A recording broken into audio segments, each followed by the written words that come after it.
Oh boy, here we are. Good Monday morning. Monday.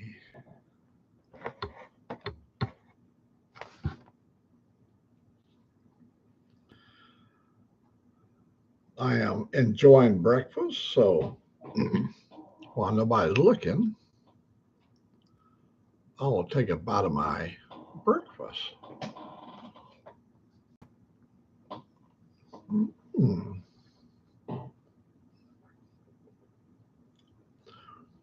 Mm. There's nothing like fresh peaches for breakfast.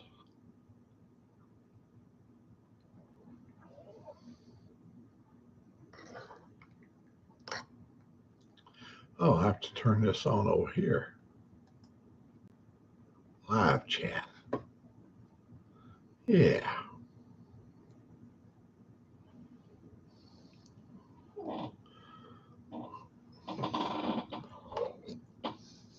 Mm. Mm. Mm. Mm. Mm. Mm.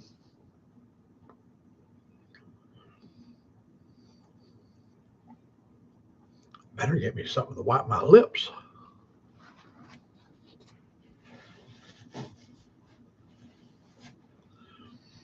Everybody said, I saw him all last week, for God's sakes, and here he is again. Doesn't he ever get tired of that, doing that?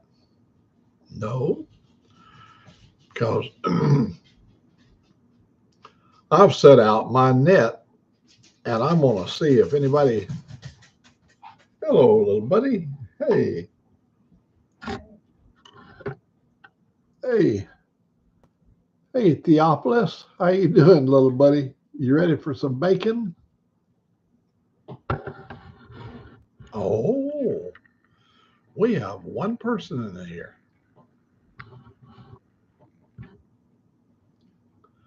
Well, ain't that nice? Oh, well, that's Dave's channel. Hello there, my friend. Um, I got up this morning and there was Ray Gregory coming to Cullman, Alabama, riding with the truckers.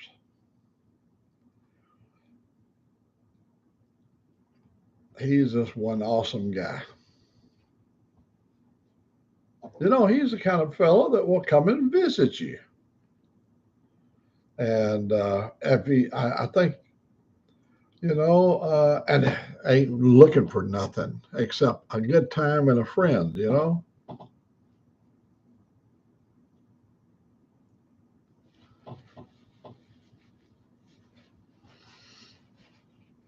Well, how's everything in my second country?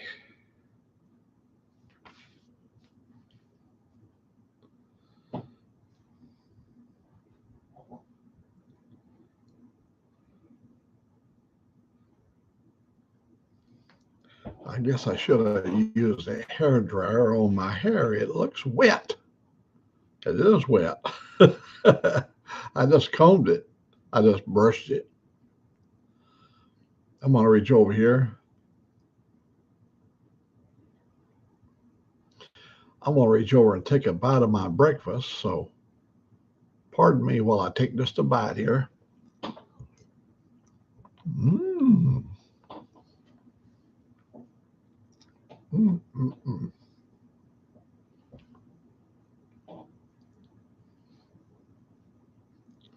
We got to go shopping today, and uh, we're out of everything. You know what I mean? We haven't just been maintaining, and we keep saying, I'm going to take her shopping. And today she said, we are going to go get some groceries.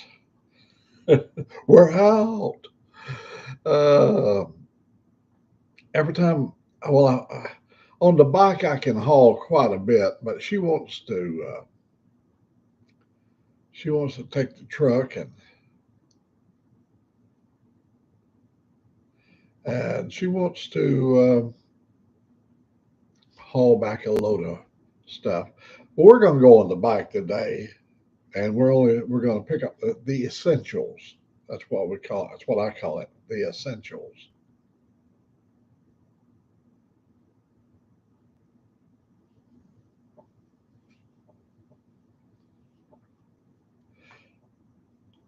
Yeah, I haven't had a talking ride for a while, um, where I can just carry on and tell y'all some stories from, well, what it was like in real life, what it was like living in 1940. I mean, there's a lot of people that was living in 1940 that's still here, but they're not on the camera telling the story, and they're not riding a motorcycle telling the story. So when you get to 84, a lot of things begin to fade away for people. A lot of them are afraid to go out because they might have a fainting spell. Hey, go make you a cup. I'm gonna hog down on some of this right here.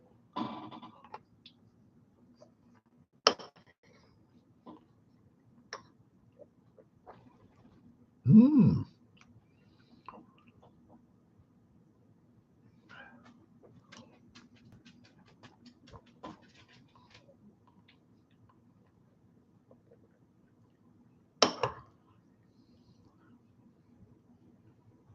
Well, there it's a beautiful blue sky day out there. The sun is just blazing through the windows. It's all week long, all next week, I believe. It's going to be just awesome, unless a hurricane. they can they can. Oh, there's people have not recovered from the last one. America was tore up. I mean, you can't, Dave. It's hard to imagine that towns that was here for 100 years or more are gone now. I know in 200 years they'll look back and they go, "Well, there used to be a lot of little towns in these hills here, but they all got washed away." So much death. But a lot of people will build back because if you love a place, that's where you want to be. Hey, good morning, folks. Welcome to Coffee with Old Mac. Come on in. We're having a Mac attack. Watch out! I'm gonna attack you. Woo! This is Halloween. Woo! This scary enough to see this. Oh, oh.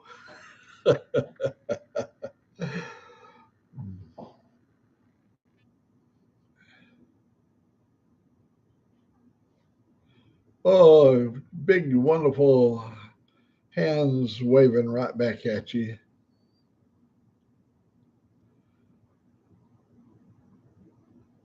I think I came over on your page the other day. Um, yeah, you got a nice page, well laid out. I like that. A lot of people put a lot of thought into their web page, and mine is just plain vanilla sack,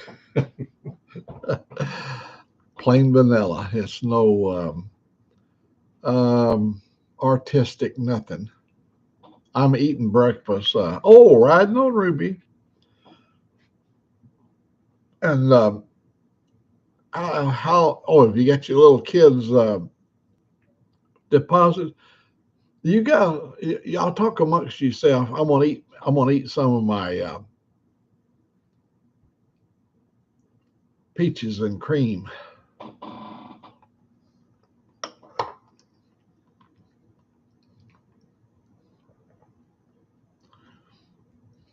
Ain't no better way than waking up with peaches and cream.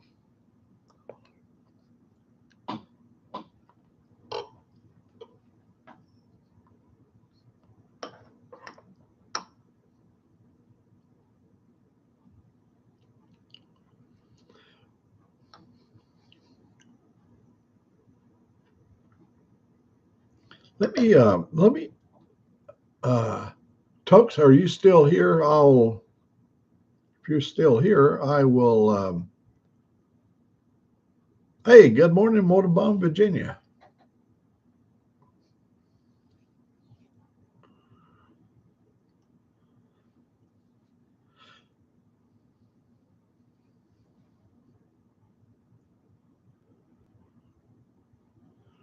Oh, thank you, Dave, for joining us. You're like Ray Gregory. You're hardcore. I see you late at night. I see you early in the morning. That's what I have to do too. When I'm busy yapping over here in Alabama, I have to go back and watch Dave's reruns.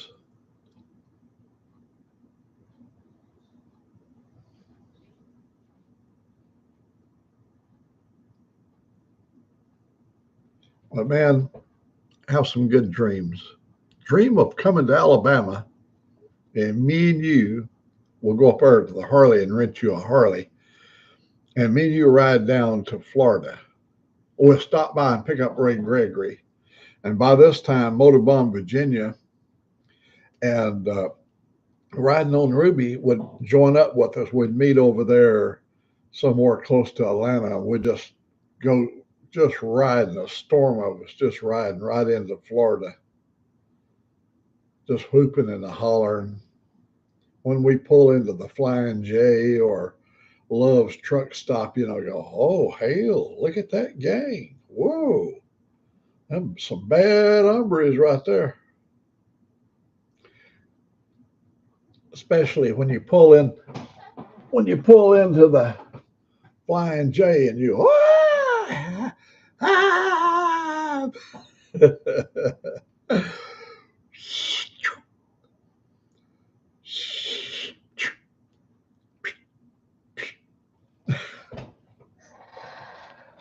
Oh, by the way, by the way, here is you guys, like remember I told you, that's what's called the major fatigue test. And that's when we'd go up there and break a 777. We'd blow that sucker up. My brother-in-law worked there, so he invited us up to bring my camera crew. And we went in, I set up my BLT, Boeing laser tracker.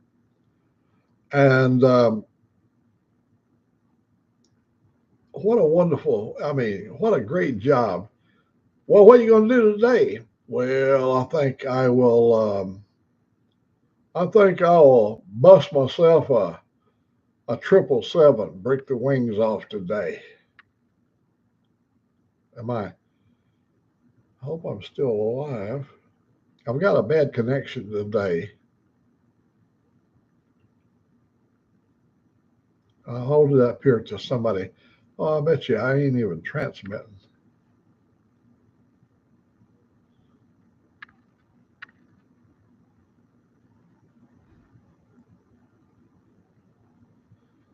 That's my sticker. I got so many of them.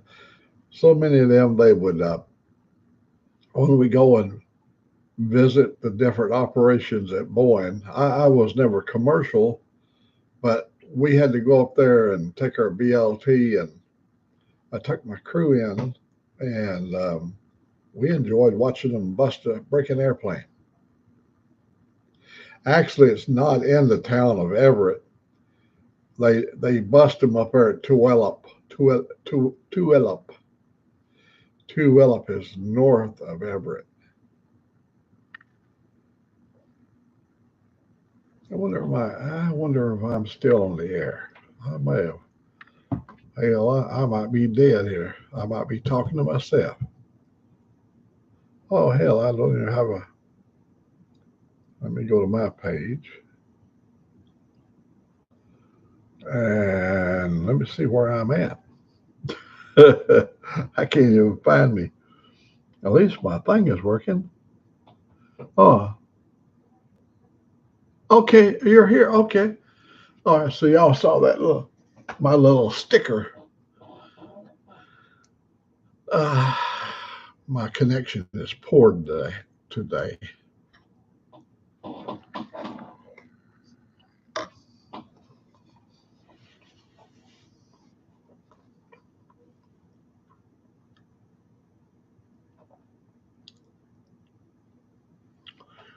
Did you guys catch the startup picture here for this video? There's a guy in a purplish looking plaid shirt, and there's a guy in a red shirt up on a ladder. That's Barry. He's one of my technicians in the red shirt. And me, I'm down below. You notice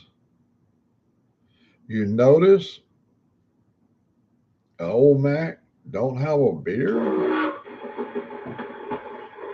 Did you notice that? You're seeing Old Mac naked. Naked as a jaybird. Oh, good. Yeah, okay.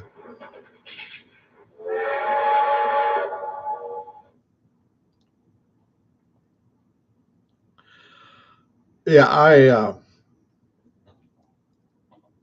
I was in the laboratory. Was at the lab at the IBM lab there in.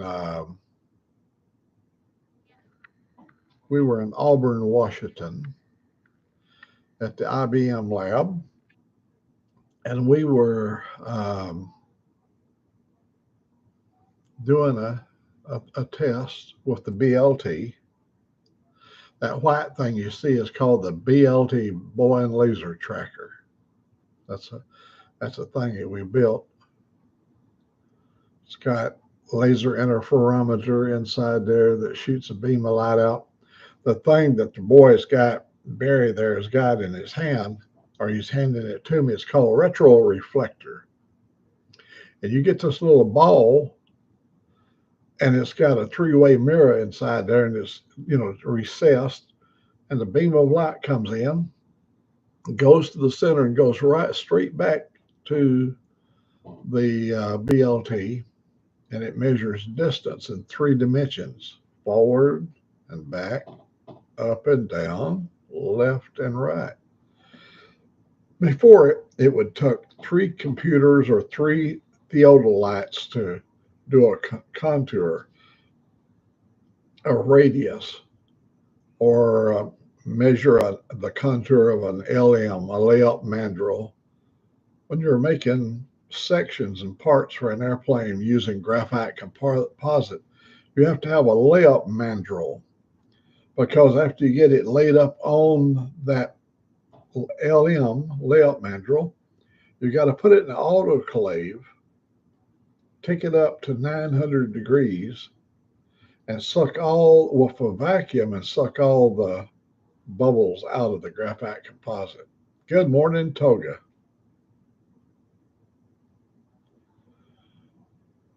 We got to get Motorbahn, Virginia, do a collaboration with Dave over in Australia, and a couple other guys I see on Motorbomb's duct tape network. Get them to write a song about "We Are Legends." We are legend. How?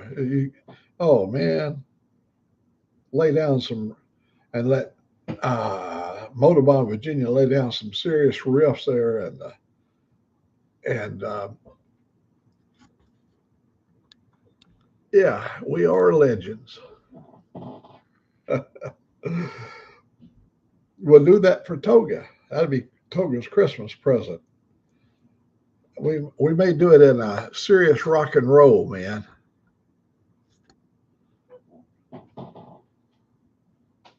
I didn't want y'all to miss my belly. My belly is getting fuller. I'm still eating over here. Oh, an autoclave. Oh, Toga, an autoclave. Um, it has the ability of being very hot, and also you can pull 2 earth vacuums. You pull all the air out. You got this machine, you put it in there, take it up to take the temperature. Well, the machine we put it in is 65 foot long, is about 30 feet high. It's called an autoclave, huge, world's largest autoclave. And you take these big parts in there, body sections for an aircraft. It's got a graphite composite, and you heat it and you pull a vacuum, and that pulls all the bubbles out. Autoclave. That's how we use the autoclave. That thing had a door on it that was 25 tons, just a door for the autoclave, 25 tons. And it had these big hydraulic rams that opened the door. And you had tracks, railroad tracks, and you load your stuff on this. Listen to this. It was so sophisticated, they had to invent a whole new metal. They had to, yeah. You're talking about an autoclave. It's got heat in it. Yeah, you put autoclave in the medical profession. They wash and clean all their medical instruments in an autoclave. Well, we use the autoclave. We seal it up and pull a vacuum on it. You got the parts on a set of rails, and you roll them in. Close this 25-ton door. Sound the big alarm before the door shuts. Because if you're inside there, first of all, the 900-degree heat would fry you, and the vacuum would pull all your goodies out.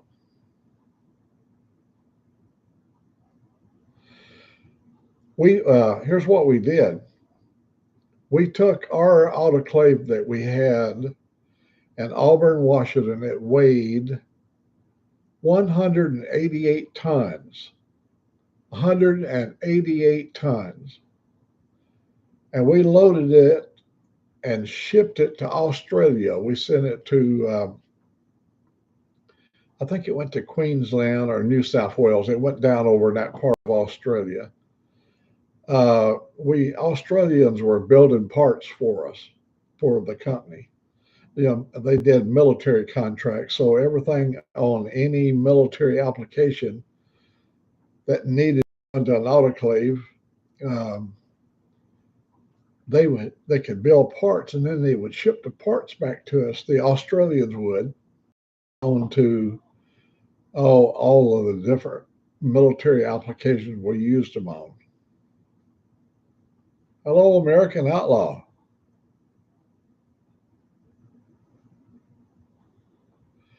Oh, man.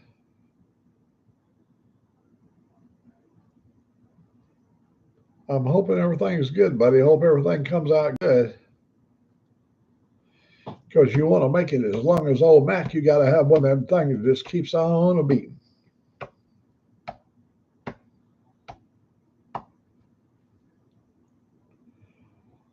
You're a strong man. You're gonna be in good shape. At least you're in good hands.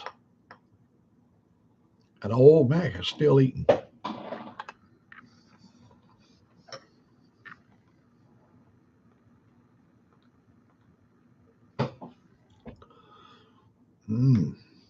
That's mighty fine.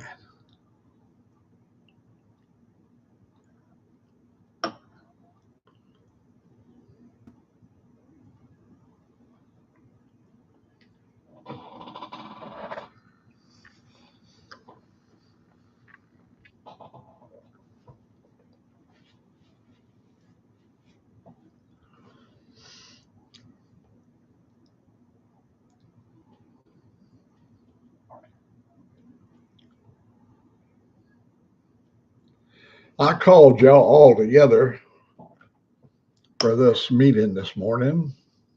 They used to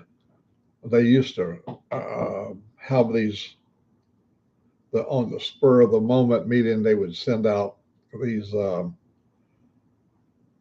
requests, and everybody had to converge over to the theater. It's something we was going to make a major change They was. I had nothing to do with it. And they would give me a script, and sometimes it'd be quite a few pages. And my job is we'd have sometimes as many as 1,500 managers in the theater. And my job was to lay out the path that we're going to go on this project. Maybe we'd already got the project started, but we had deviated from the path, and the corporation wanted it brought back onto track. Spur of the moment. Boy, you talking about. You don't have time to go over the script. What you what you do is you bring it up on a projector so you can actually see. You'd lay it on there and it would shine where you could actually read the thing. And it's off camera, off where they don't see it. And it would scroll up there and and it would stop when you had a bullet and talking points. I didn't have no trouble speaking for an hour and a half continuously, but you had to do it in such a way that they wouldn't fall asleep. That's uh, that's the bad part, is keeping them awake. I used to, on some of the meetings where we were meeting with the craft, the people that performs the task, like the operating engineers or the different labor and unions that would be involved in us constructing this project. And when I would meet with them, sometimes I would put on a video of some of the stuff I did in racing. I used to race for Coyote Racing, and I'd put racing videos in there because we got through our presentation and we still had an hour to kill. So I would slip the old racing video in there. I lived an exciting life. I got to do a lot of things. So I would put a racing video in there, and all of my children had their own race cars, and my boys, and Cindy, my daughter, she had her own racing machine, and they just loved it.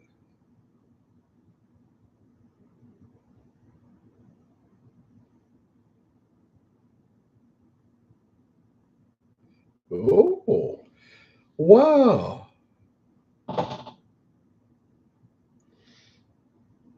See, everybody's got a story to tell. Now, we didn't know this about riding on Ruby until just now. Oh, hell yeah, you don't want them blades to be spinning up there and have something to go wrong. I've noticed that when the blades fly off a helicopter, it's not good. You can get the back end shot out and you can get the bottom end shot out. As long as you got that blade above your head there, you can auto rotate and come down. It's going to be a hard landing, but you're going to be alive.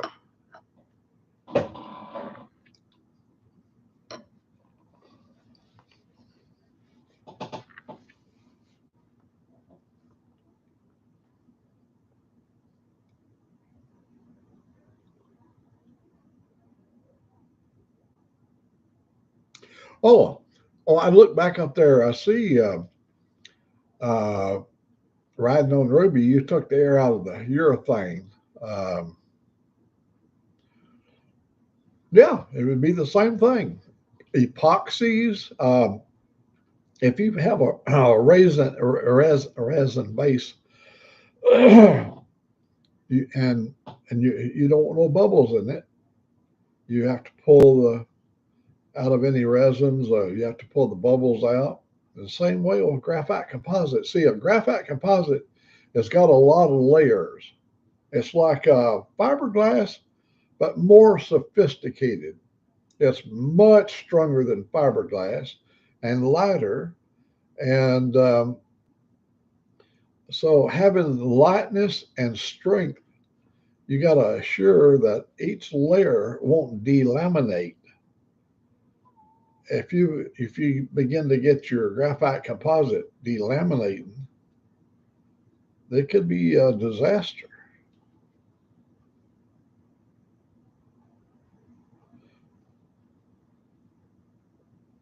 Pratt and Whitney. Did you know? Listen to this. I give you a little known fact. Pratt and Whitney was the Boeing Aircraft Company. Pratt and Whitney, back in the early 1900s, the government made Boeing separate their motor division. They were building tri-motor, three-motor airplanes, and the government made Boeing, Mr. Bill Boeing himself, made him to diversify. So the company Pratt and Whitney was formed from the engine Boeing were building. Pratt and Whitney was born. Um, Boeing had their own airline service, and they flew all around around the world with their service. The government made Boeing separate the airline service. So a brand new company was formed called United Airlines. That's how it got started, United Airlines. And there's an engine company over in England called Rolls Royce. It's a company that builds engines called Rolls Royce that everybody knows, famous during World War II. And famous for well-built cars. The Boeing company bought a huge interest in Rolls Royce. So every time a British airline, one of those BAC things, one of those that's I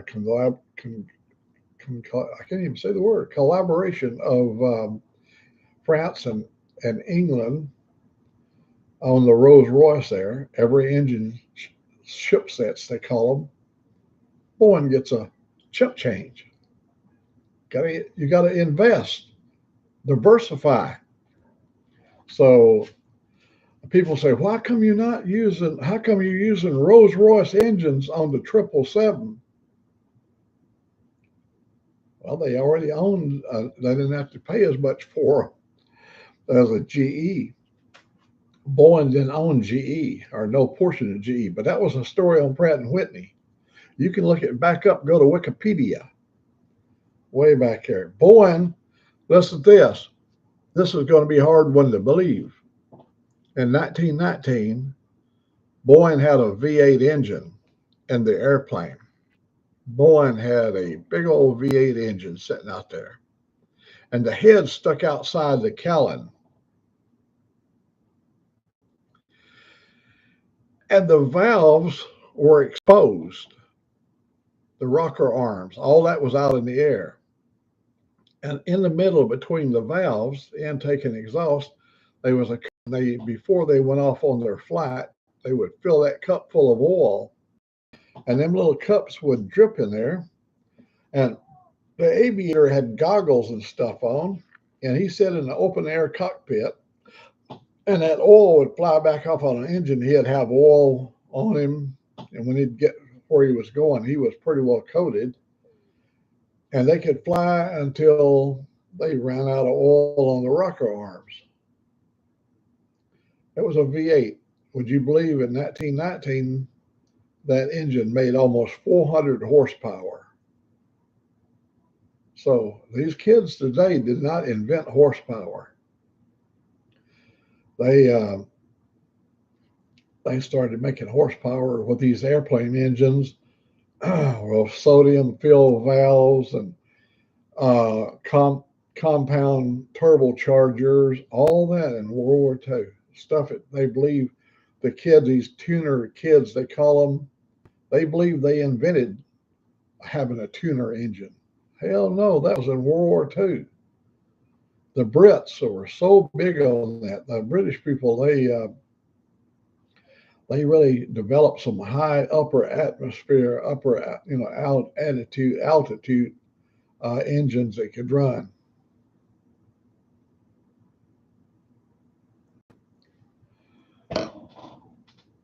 See, I didn't know about Ruby's involvement, and his he's got a story about aviation as well. So um, I ain't alone in my story.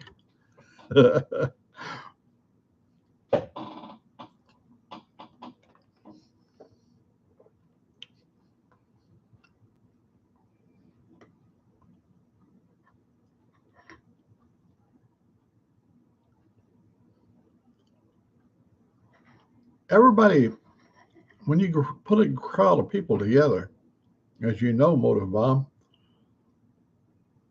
Toga, they're going to be people that's going to have talent that has done things. And that old thing about you can't judge a book by its cover. Hell, I look like an old wino living under a bridge. Like an old wino, you know. And here I was, a part of the space program. I worked 22 years in aerospace. An old boy from Alabama in space. They knew I was going to be an astronaut when I was in elementary school because I took up space in the classroom.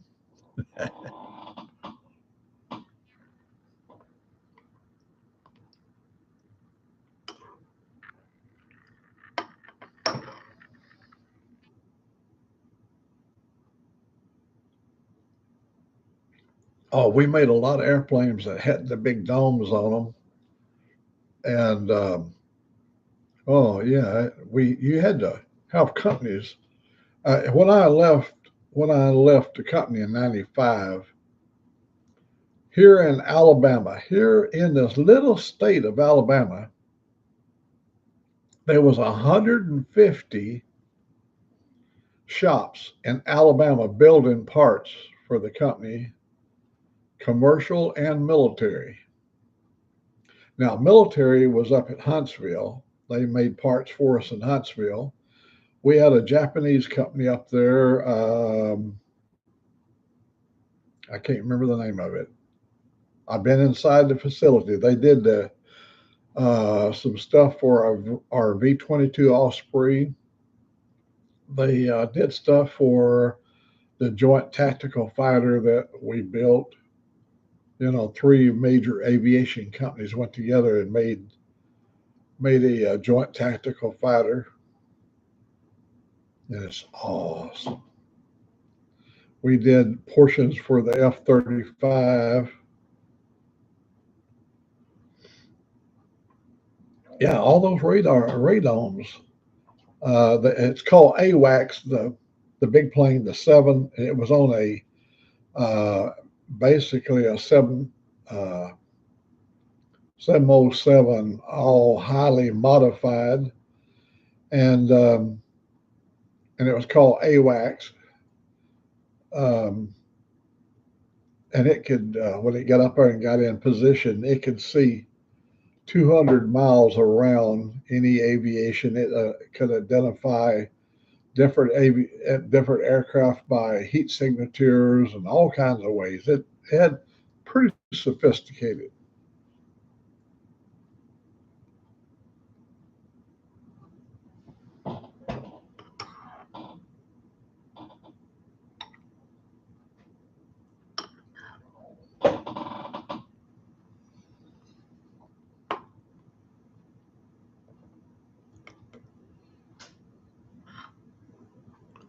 See, you're more than just a school bus driver riding on Ruby. You're a man of many talents.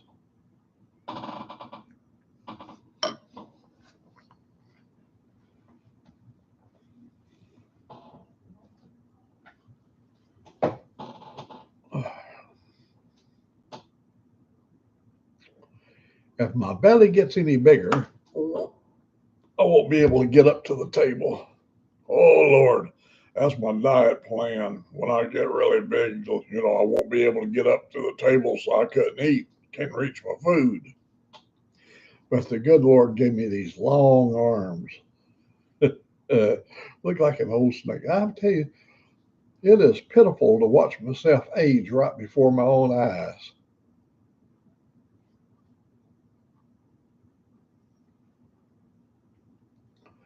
What else do I have up there? Might be of interest. I got a chef up here that I keep interesting things. If it shows has a little interest, I will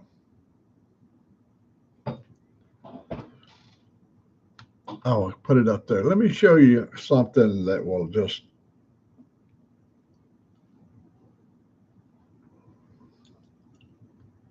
you see that right there? Pizza Hut. I keep it over there. They're red crushed pepper seeds, red crushed red pepper.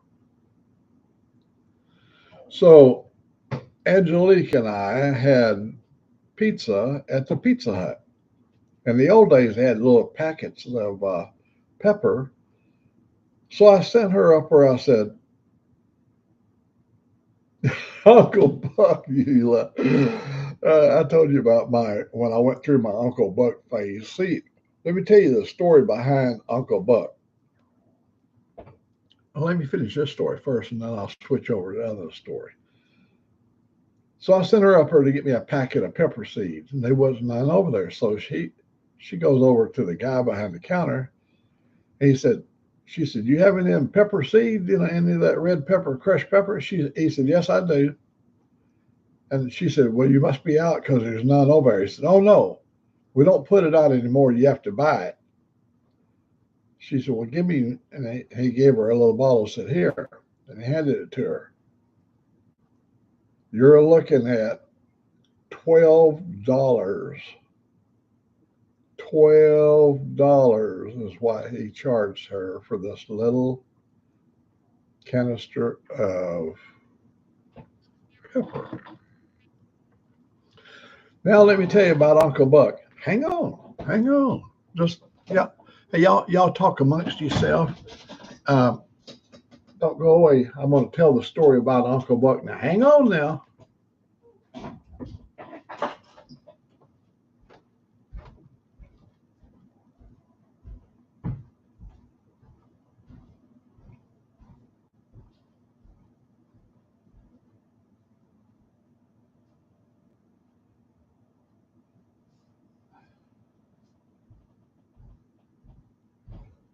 Zippity doo dah, zippity. Oh, what a wonderful day.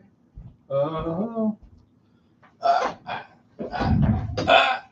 yes, yes, Uncle Buck is here. Uncle Buck is all up in the house. Let me see. I guess I got to get over there. No, wrong way. So, we go. Uncle Buck is all up in the house. This was in my window for 25 years. Uncle Buck. See, I just can't let the past lie.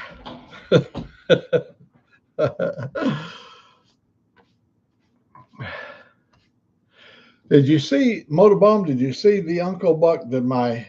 Was my thing dead, or did you get to see Uncle Buck? If not, I got it laying over there.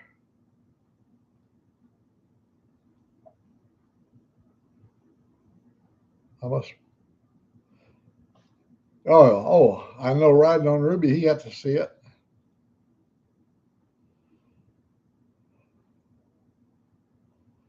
Now, y'all ready for the story about Uncle Buck?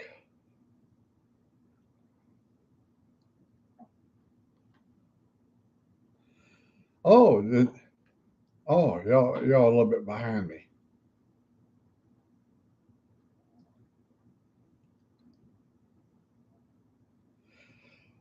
Yeah, I must be skipping a little bit or in slow motion. Um, so y'all want to hear the story about Uncle Buck?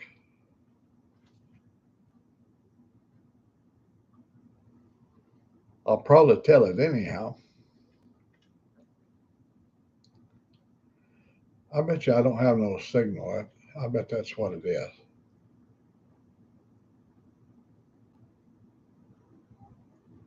Yeah, that must have went dead. I'll wait here and see if does it come back on. Let me see if I can see if I'm live here, live or Memorex. I'm live here, live or Memorex. Boy, yes, it's live. Live here, live or Memorex. Oh, hell yeah! It's I am working. Okay, all right. So I went to a NASCAR race in Dallas Fort Worth over at Granbury, and up there where the track's at. It's between Dallas and Fort Worth. We're really close to Fort Worth. And so here's what happened. we uh, we had a friend that we knew.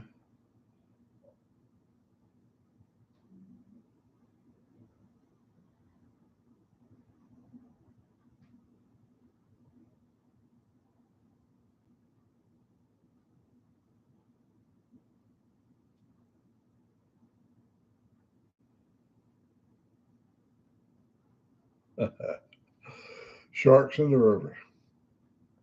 I was reading comments over there. We knew a guy in Seattle that relocated to within 30 miles of the racetrack. No problem. No problem, Toga. Um, so I ring him up and I go, "How would you like to have somebody come to spend the weekend with you? And I'll give you all first class accommodations at the racetrack. We'll arrange for you to have the best box seating and all that stuff, all the good stuff. Oh, I'm talking about a premium package. All you got to do is let me sleep on your couch." He said, "Oh hell yeah, come on over. We'll all go to the race." So I go over there, and uh, he he's like a lot of friends I had back in them days. He he lived in a mobile home park,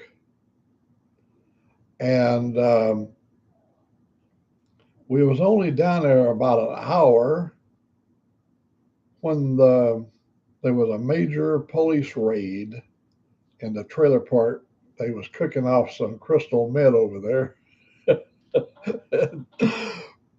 So my nephew, him and his wife, was staying up there at the Hilton. They had a suite at the Hilton. So I called him and I said, "Got to leave, man. There's gunfire here. So I'm going to go look for a place that if I can get a room. You know, when NASCAR comes to town, there's over 100,000 people, maybe 200,000 people that is going to line up for NASCAR, and all the rooms are going to be taken." And I had called a lot of places. He said, "Hell, come on up and stay with me and my wife." So I take off, go up there. Now, I uh, took my belongings in a because see when I went over to stay with my friend, uh, well, anyhow, I had them in a black plastic bag, like a garbage bag. So I went up and pushed the doorbell to get them let me into the suite. There I was stood outside the door, 258 pounds, with a garbage bag.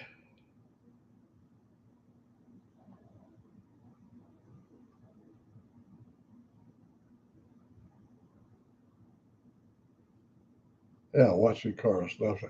Uh,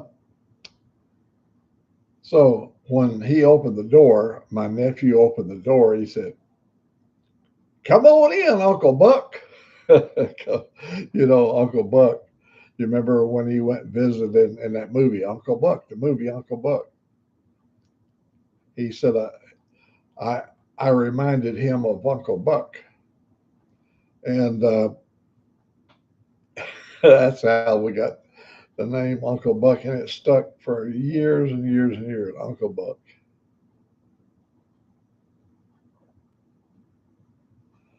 Sorry about that. It took probably a long time to tell there. Oh yeah, I can see it's still working over there.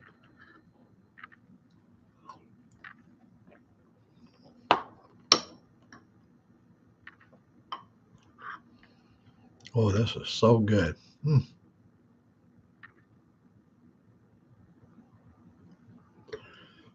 Well, yeah, Rusty Wallace drove that Ford. Oh, he was a good. Oh, I like me too. I like Rusty Wallace. I went to stay with Michael Waltrip. I went spent the week with him when he owned the number 55 Toyota. He had the Napa car, and I went to stay with him for a week.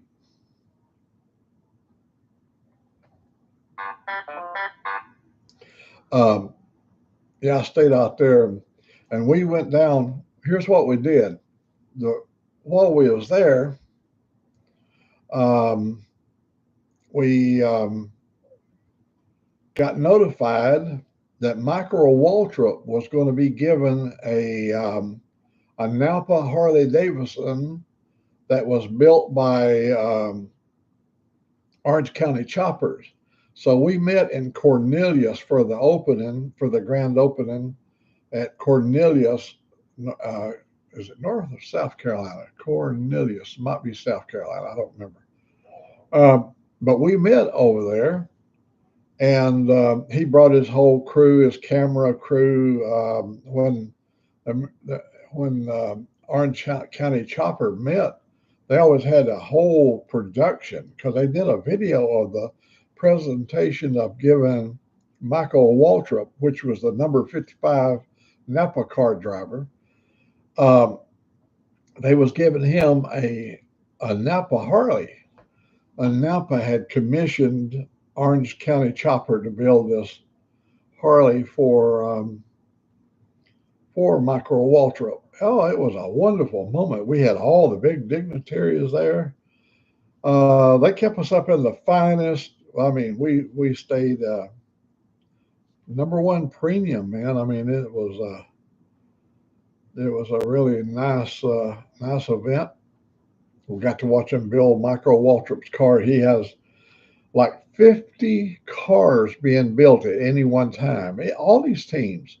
You have a short track car, you have the longer track cars, then you have the super speedway cars. And you don't have just one, you have backup cars for each of those. And then you've got your road course cars. And all these are built in the house. And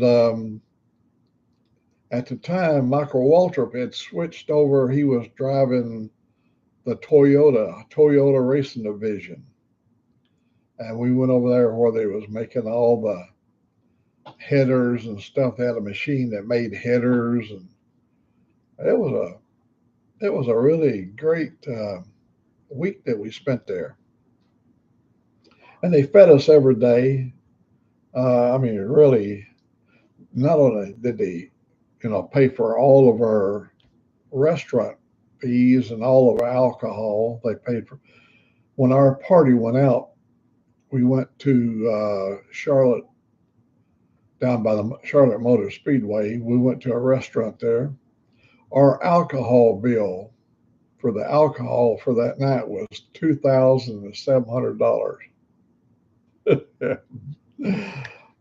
We were heavy drinkers back in them days. Well, all of us, we could put that stuff away, and if it was free, we drank more.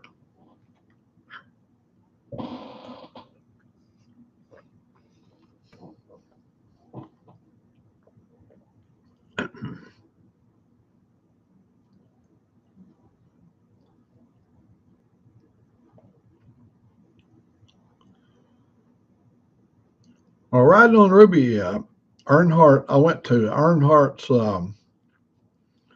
I went to his place over there in, what the hell is the name of that little town over there?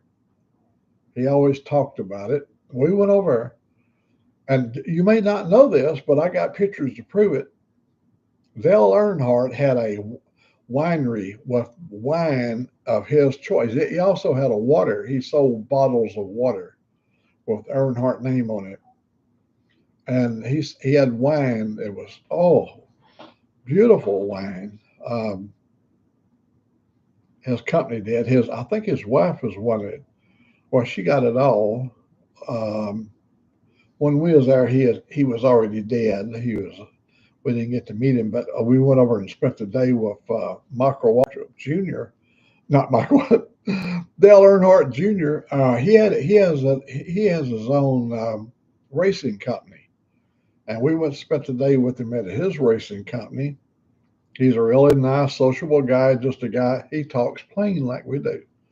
He might he might throw some colorful words in there when you're talking too. That's but everybody did. And I got a picture of me with putting my fingers up behind his head when he took the picture. And yeah, Dale Earnhardt Jr. was also. I think, in my opinion, Dale Earnhardt Jr. did more to help the sport along. And his daddy, Earnhardt Sr., was known, um, he was the intimidator.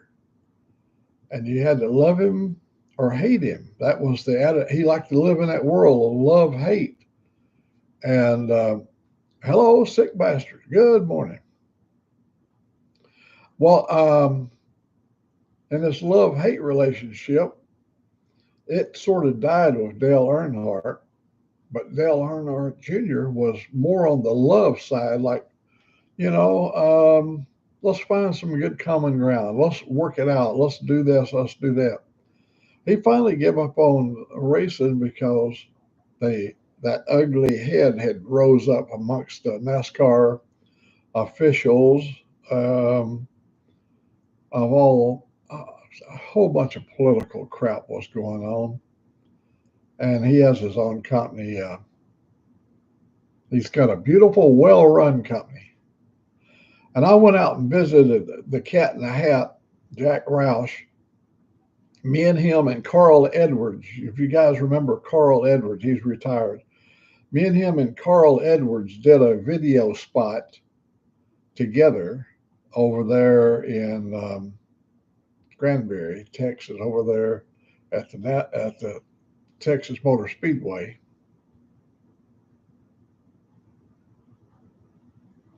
You guys talk amongst yourself. Let me get right over here.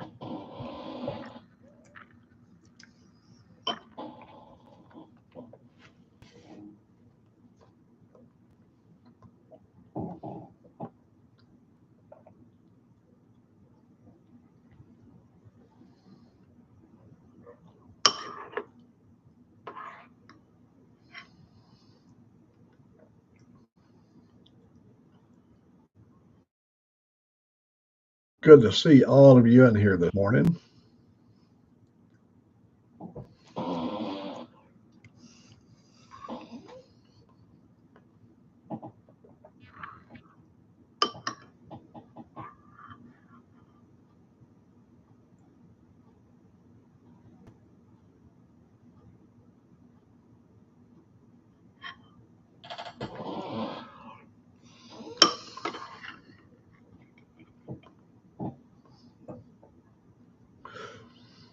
Well, what is the week going to bring us? For me, it's going to bring a lot of good weather, good riding. I'm going to ride every day this week. And hopefully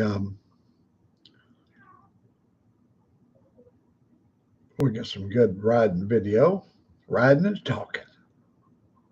It was so good to wake up this morning and see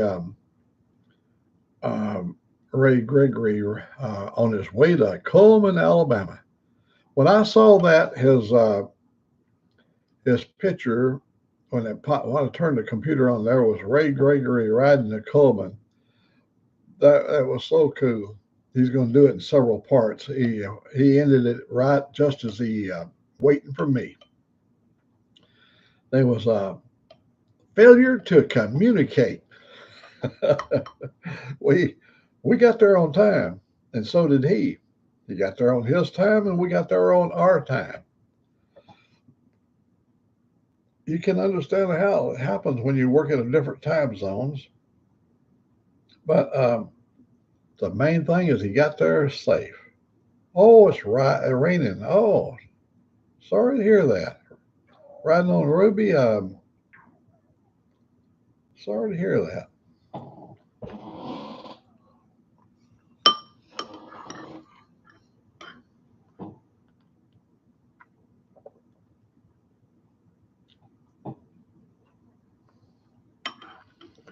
Hey, sick. Uh, I gave Ray Gregory my telephone number to give to you, and if you ever want to call and do a little chatting when it's totally dead on the internet and you ain't got nothing to do, and you want to waste a little time, give me a call. We'll talk about enough of things that one or two of those things that has to be interesting to you.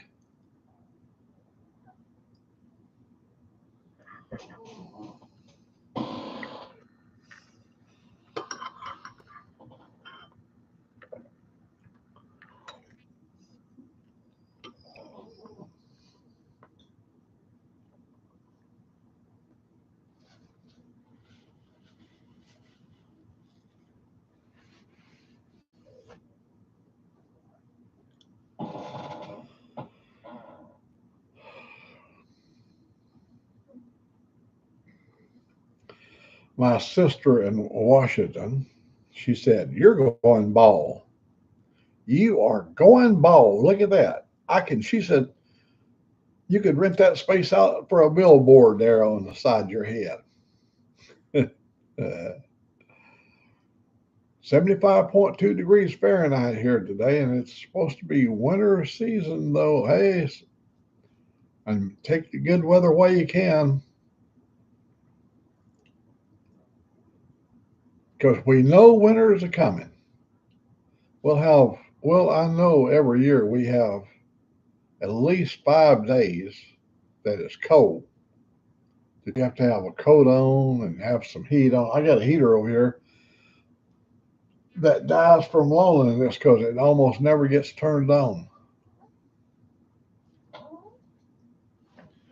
You guys,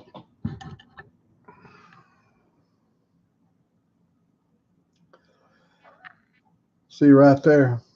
That's my little buddy. He is never far from me. I need him, and he needs me.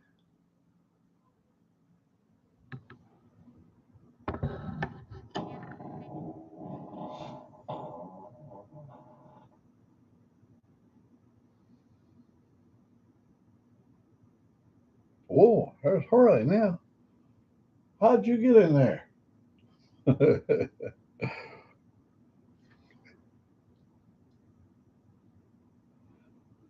I pointed that out before. My dear sweet mama kept that thing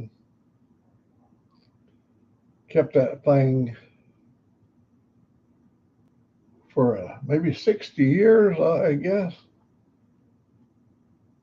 She had it folded up. I put it in the little frame. She had it folded up. If you look real close, you can see the wrinkles. Let me see. Uh, I'll take it over so you guys can see what I'm talking about. If I can get enough slack here in my cable. Come on, little buddy. Oh man, I don't know if I will be able to get close enough or not. Uh, Honorable discharge. There we go. Um, she kept that. like somebody said the other day, we ain't going to quit till we make you sick. All the moving the camera around. Come on, get in there.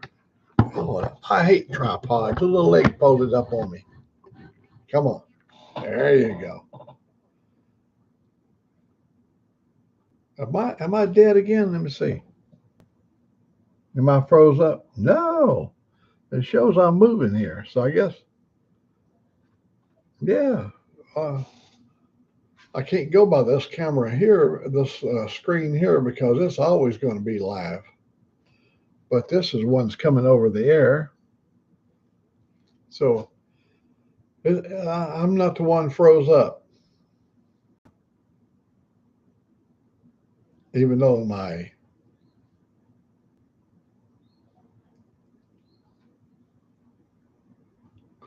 good, Toga. It's good. Staying alive, staying alive. Yeah, yeah, yeah. Staying alive. No, John. I ain't no John Travolta. Oh, I used to pull all the air out of the room. I used to look at the faces across my audience, and I would look down there at them. Yeah, staying alive. Um, I love it. I love it, Toga.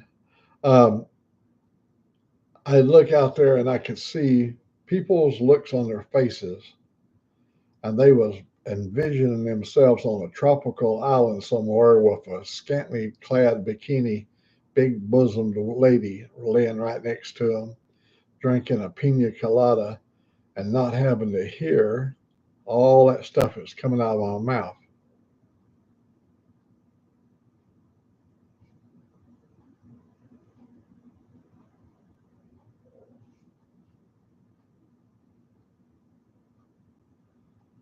Yeah, I do. Yeah. I uh, I had a ringtone one time on my phone. Me being a Southerner, I thought it'd be really cool to have. Oh, I wish I was on it. I wish I was in Dixie. Hooray, hooray! I wish I land the cotton. Yeah, anyhow, I had that ringtone in there, and I was in a kind of a situation. I was in another community where I was the only person had this color skin here. I was looking like white bread. And somebody called me. Joe, my buddy, called me. Oh, I wish I was in Dixie. Hooray. And I had to find my phone. That thing just kept playing Dixie. And finally, I got it where I could answer it, get that Dixie. Everybody shuffling their feet, looking over at me.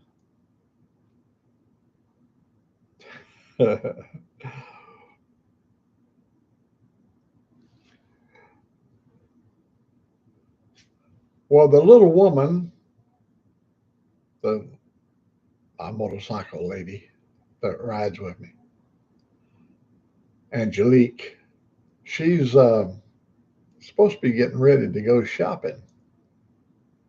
I hear moves. I hear hoof sounds. Sounds of hoofs coming down the hallway. Oh, they went through another door. I can tell when she's mad. She shuts the door pretty loud. She didn't shut it too loud this time, so I guess she's not too mad. It's not healthy to stay mad for a long time.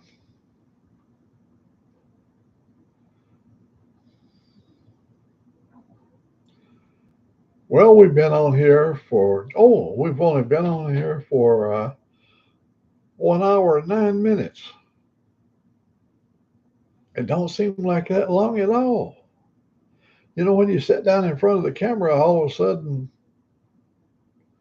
um, time just flies by.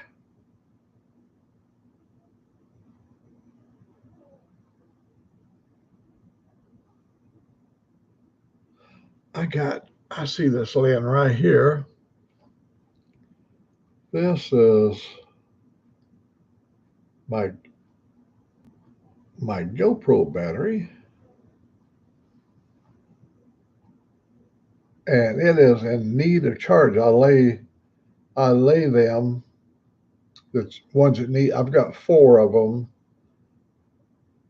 that I put them over when they're on this side. They got to be charged. When they're over on that side, they're charged.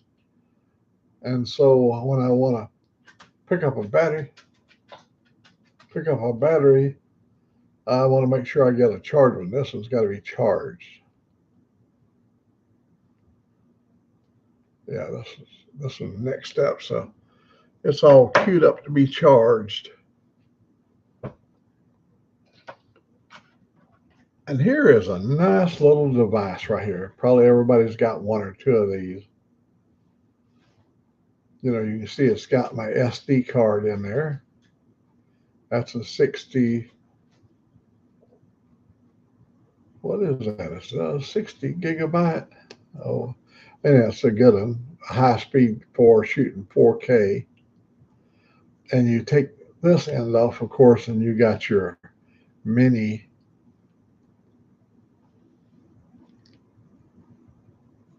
and this is regular USB. This is how I don't cable up my phone to go directly to the computer. I just put the SD card in here, and then I go from the SD card directly into my Femoral 13, the movie editing software.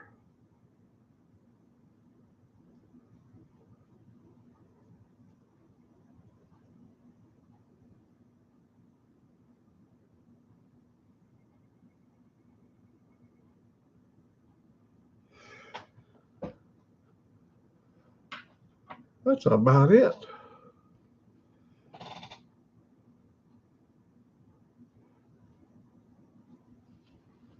I laid there last night and was thinking about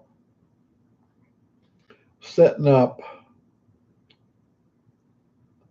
I was thinking about changing my antenna system around before winter sets in. One of these days, I'm hoping they'll build a tower out in this portion of the state. I'm 7 miles away from the tower, and so I'm very marginal. Sometimes I'll be at 30 megabytes upload speed and 200, 300 download speed, and other times I'm just barely making it into the system. I'm at the I'm in the fringe area.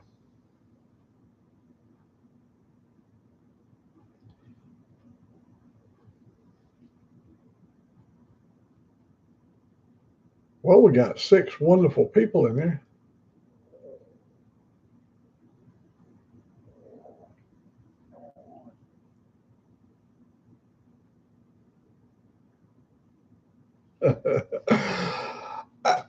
I When I was 50 years old, the company came to me when I was 50, and no, I was 48. They came to me when I was 48 years old and said, "We're going to give you a brand new division. We created it. It's going to be called the 3D world." I said, "What the hell's a 3D world?" He said, "That's where we see in 3D, three dimensions. You know, this is what's called the three axes, if I can do it right, X, Y, and Z. And you're going to be the guy that puts the team together, and you're going to do this, and you're going to." I said, "Huh?" I said, "You know, I'm a son of a coal miner, man. What do I know about that kind of stuff?" and it was the most interesting part of my life. I put a lot of, well, I retired in '95, and I spent all the last years with the company in the 3D world, and we was growing in technology so fast. There were so many things that happened, and just it was hard to keep up, and you had to stay up on it. And we got a brand new little company in 1980. We had got a new little company. It was called Microsoft. They were the little fledgling company in 1980, and we hired them. They was hang on.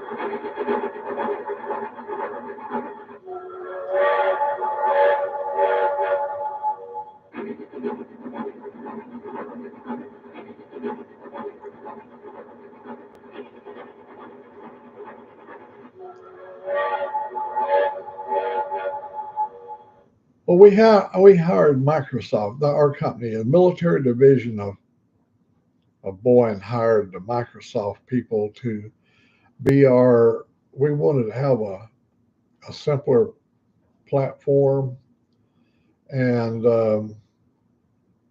for our different languages, and so they hired that little company and they sent a representative down, and that lady spent 2 or 3 years with us. This is before Windows 4. They had not created a shell at that time.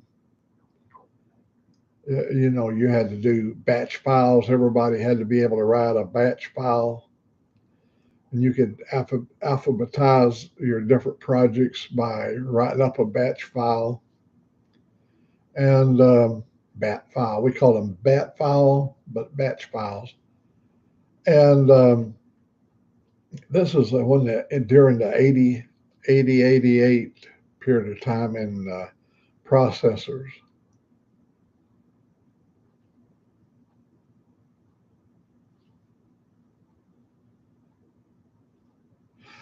No, I didn't even know about it. Didn't even, but it was a concept.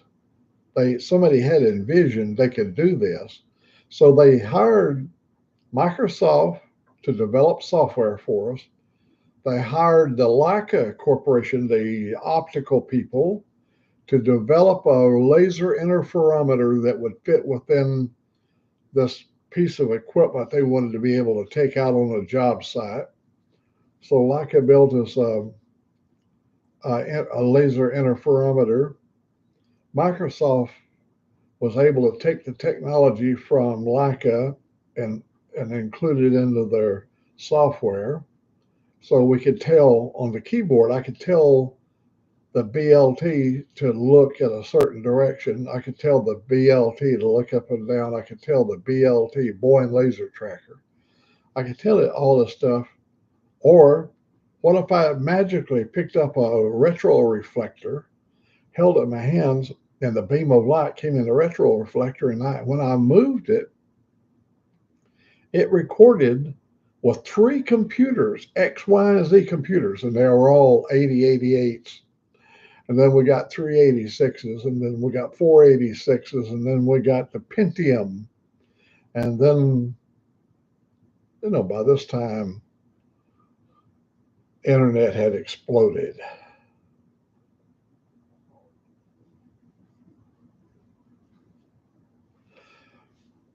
So that's where we was at back during those days, and the brain was just being filled up every day. I was totally amazed at the things that they wanted us to do, and we achieved the goal. And we got an engineering award in 1994, 1 year before I retired, and they gave us the award on the V-22 Osprey. We didn't have much to do with the V-22 Osprey except we digitized the tail section. If you look at a V-22 Osprey, it goes up in the back, like a loading ramp. It has a long slant up there.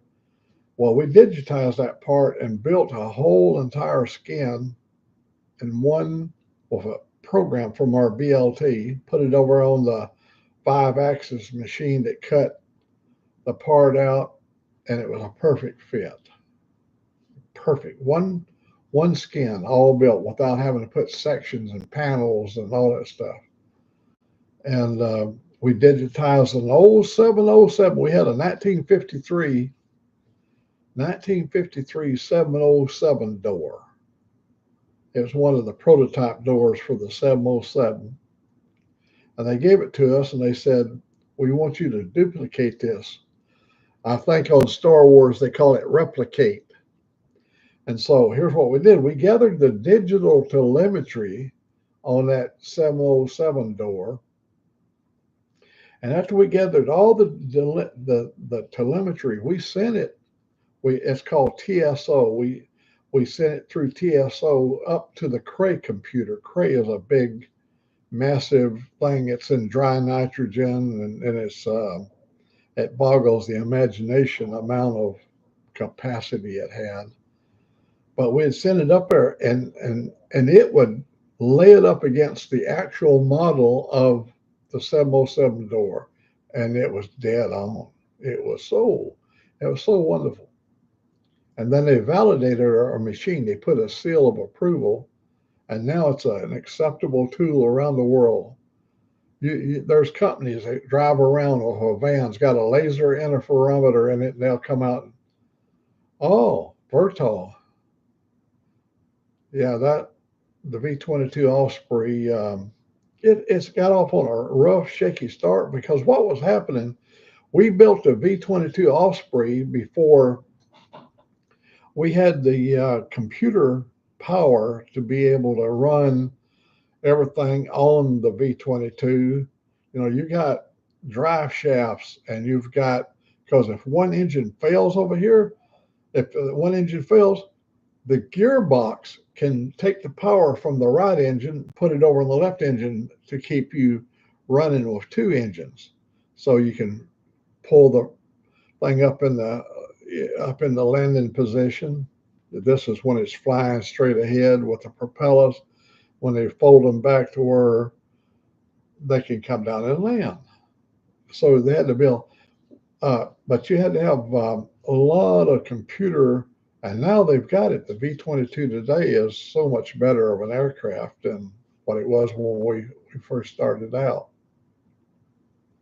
Our heart broke every time a V-22 would go down and kill some Marines or something. It was just devastating to us. I mean, you got to realize the workers in our crew, my little group up there on that little insignia up there, they was dedicated to America. To see that America had the very best equipment to do whatever they needed to do. They didn't want some failure out there. Now, a company called Northrop, they're down in Southern California. They contracted to build the B-2 bomber, all fiberglass, the Batwing, the most sophisticated aircraft ever to fly.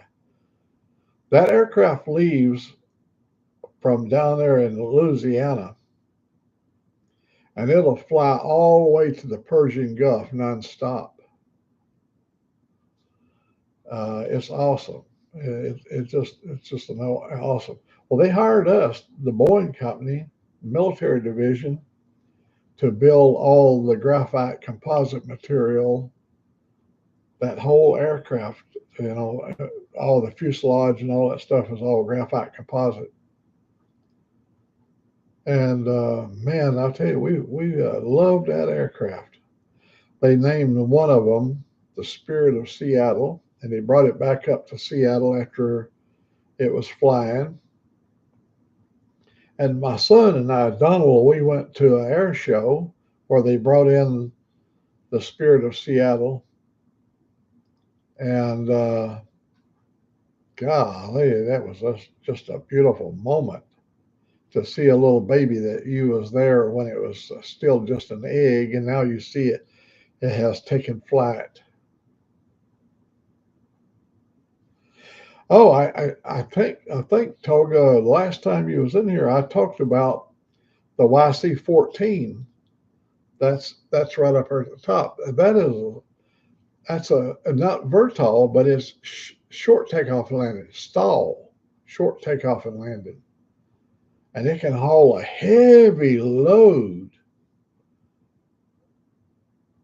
and go to different land on dirt runways and yeah, I was really proud of that organization right there. I I was happy as a pig in mud in production. I was in Seattle at what we call Plant Two, and I was on the 737 program. And my manager,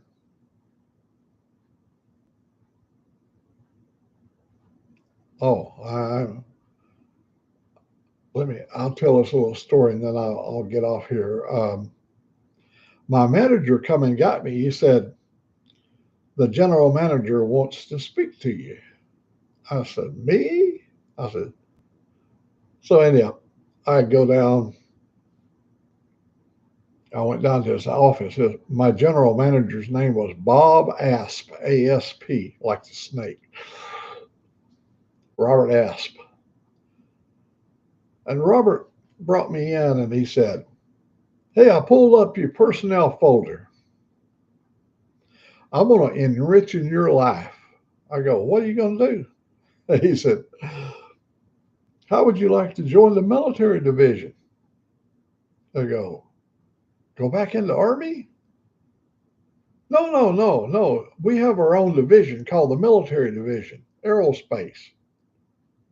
I go, I never heard of it. He said, we're the people that support NASA.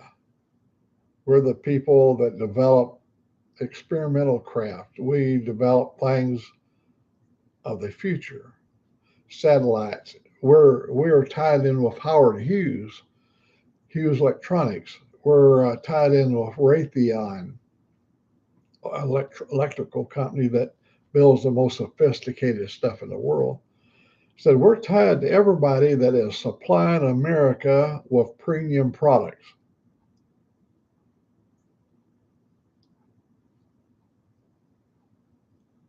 I like to Chinook. I like all my my son did a mission and a sea stallion, big old double rotor.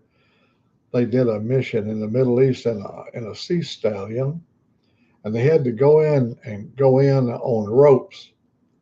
And about 10, 11 o'clock at night, the sea stallion, they was off the coast of Beirut. They was out there about 25 miles out, and they come flying in, and they had four ropes hanging down behind the sea stallion. When it come rolling in, all black, lights out, no, no kind of light or nothing. And my son, he was told as soon as you grab a hold of the rope, you latch it on to your, you've got all this harness stuff all on your body as part of your military gear. And he latched himself onto it like a lanyard.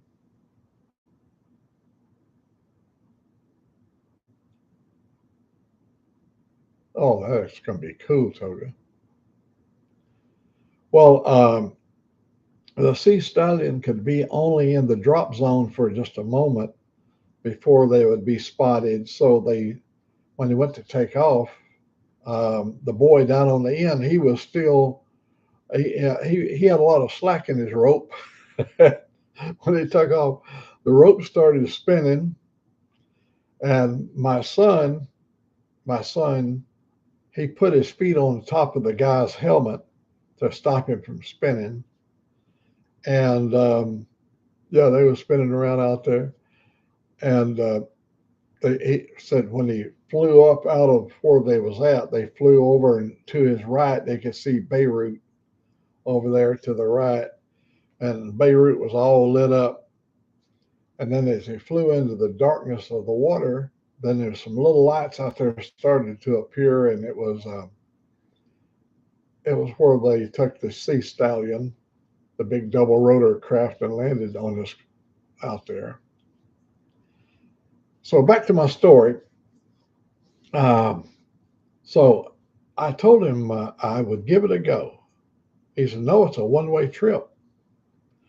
You go into the military division, you're under a whole different operations there. HR can't protect you a lot down there. You're going to have like a GS raid in, and you're going to be living under a different set of rules. It's run like the military and less like a civilian company." So I signed on the dotted line. They sent me down to what they call the DC Center, DC, the Developmental Center. And I got to come walking through the door, and everybody, the workers, looked over at me and like, here comes another one. I wonder how long he's going to last. But we fooled them, buddy. We stuck it out. Rode that program today. We rode that horse into the ground.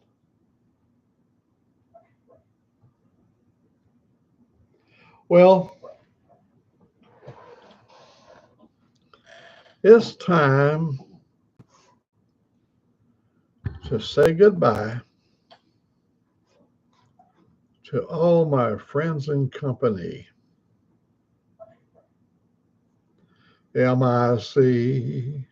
Mickey. Why?